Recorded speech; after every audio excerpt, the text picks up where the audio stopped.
तो आइए बच्चों, आपको मैं पूरा का पूरा कूलम्स लॉ समझा देता हूं खाली 5 मिनट के अंदर। आओ, तो हम सभी लोग जानते हैं, when the two charges are separated by r distance in a vacuum, then the force of repulsion between similar charges is written as F is equals to 1 divided by 4 pi epsilon naught q1 into q2 by r square। ये तो हमको जाना पहचाना है।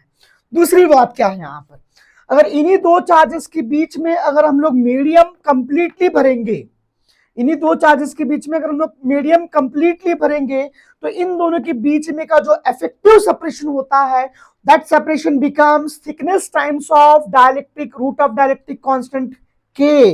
मतलब इन दोनों के बीच में हम लोग जो मटेरियल पूरा का पूरा भरेंगे, तो इन दोनों के बीच में का जो effective distance between two charges होता है, that is equal to what बेटा, R times of root times of K, R into root times of K. और आपके इंफॉर्मेशन के लिए बता रहा हूं, T is the thickness of this material, K is the dielectric constant. आप यहां पे थोड़ा ध्यान से देखना, ये जो थिकनेस है ये ऑब्वियसली R के बराबर है। थिकनेस किसके बराबर है? R के बराबर। तो यहाँ पे इफेक्टिव सेपरेशन कितना होगा?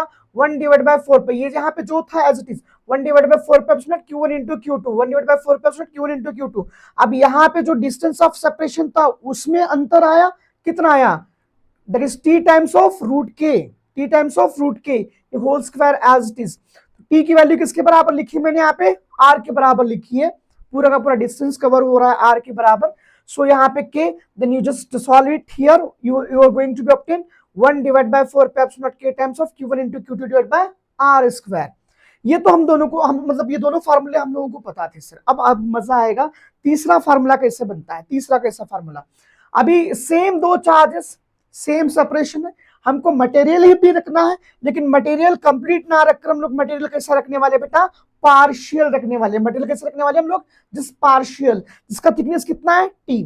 हम पहले से जानते हैं, जिसका थिकनेस T हो, जिसका डाइलेक्ट्रिक कांस्टेंट K हो, तो अगर ये चार्जेस, ये वाला चार्ज शिफ्ट होके यहाँ पे होता और ये वाला शिफ्ट होके यहाँ पे होता, तो हमें ओवरऑल थिकनेस या सेपरेशन कितना था? Overall distance of separation T times of K। लेकिन ये चार्ज यहां ना हो कि ये भी चार्ज यहां पर ना हो कि ये थोड़ा बहुत एयर में भी सेपरेटेड है। तो अब ये जो effective separation in the air होगा, that is replaced by the term r minus T plus of t into under root of k। t into under root of k किसके लिए था? जब कंप्लीटली फील्ड था। r माइनस टी क्या है? ये r, ये माइनस t, तो ये फोर्स किसमें है? एयर में। यानी कि फोर्स एयर में भी है और फोर्स मटेरियल की भी कारण से कम हुआ है। इसीलिए हम लोगों ने ओवरऑल डिस्टेंस को कैसे लिखा? r minus T plus of T into under root of K. Then the formula for this one partial medium can be written as f is equals to 1 divide by 4 पे epsilon naught q1 into q2 divide by r minus T plus of under root of k whole square. यदि इस dielectric constant का ये जो thickness है r/2 होगा, मतलब thickness r/2 हो सकता है, तो यहाँ पे T के जगह पे आप लोग r/2 की वैल्यू रख दो, सॉल्व करो, आपको कुछ ना कुछ फोर्स मिल ही जाएगा। अब सबसे इंटरेस्टिंग फैक्ट क्या है इस क्लास का? वो है सेम दो चार्जेस के बीच में, मास्टर देख ध्यान सुन, सेम दो चार्जेस के बीच में यदि हम मल्टीपल मीडियम्स रख रहे हैं, सेम दो चार्जेस के बीच में हम लोग बात कर रहे हैं, इन दो सेम चार्जेस के बीच में ढेर सारे डाइलेक्ट्रिक्स मीडियम रखने वाले, 1 2 3 4 5 6 7 ऐसे n numbers of dielectrics medium जब रखेंगे, तो इन दोनों के बीच में का फोर्स कितना अफेक्ट होगा। तो हम लोगों ने पहला डाइलेक्ट्रिक मीडियम लिया K1 जिसका थिकनेस है T1, दूसरा डाइलेक्ट्रिक मीडियम रखा K2 ऑफ थिकनेस T2, तीसरा डाइलेक्ट्रिक मीडियम हम लोगों ने लिया K3 of thickness T3 and so on.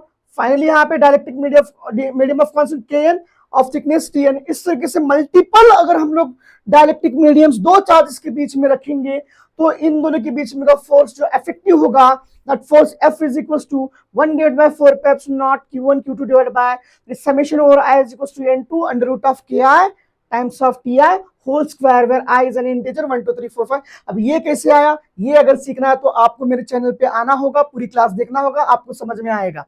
For example इसके अंदर मान लो ये दो चार्जेस के बीच में बहुत सारे मल्टीपल ना हो कि सिर्फ दो, अगर कोई भी डाइलेक्ट्रिक मीडियम रख देते हैं, तो हम उसके लिए फार्मूला रखेंगे यहाँ पर under root of K1 T1 plus under root of K2 T2, यहाँ पे इसको एक्सपैंड करके लिखना है। ठीक है, तो ये रहा कूलम्स लॉ का पूरा पिक्चर आपके सामने। अगर आप जानना चाहते हो कि भाई why it is not valid to other than point charges, क्यों कूलम्स लॉ पॉइंट चार्जेस को ही अप्लीकेबल है, क्यों नहीं है, अगर ये जानना है तो फिर से एक बार आपको मेरे चैनल को आके विजिट देना पड़ेगा। क्या ऑफ कूलम्स लॉ हम लोग बोलते हैं कि सिर्फ स्टेशनरी चार्जेस को ही एप्लीकेबल है, अगर ये चार्जेस मूव करेंगे तो क्यों एप्लीकेबल नहीं, ये भी अगर आपको जानना है तो आपको मेरे चैनल को आके विजिट देना पड़ेगा। तो पूरा का पूरा मैंने कूलम्स लॉ का फ्रेम बना दिया है। कूलम्स लॉ के जो भी जेईई नीट लेवल पे क्वेश्चंस बनते हैं इन टर्म्स ऑफ मीडियम, ये रहे आपके सामने। Take a screenshot and you can visit my channel and watch this complete class. आपको पूरी का पूरा यहाँ पे कूलम्स लॉ का पोस्टमार्टम होते नजर आएगा। Thank you.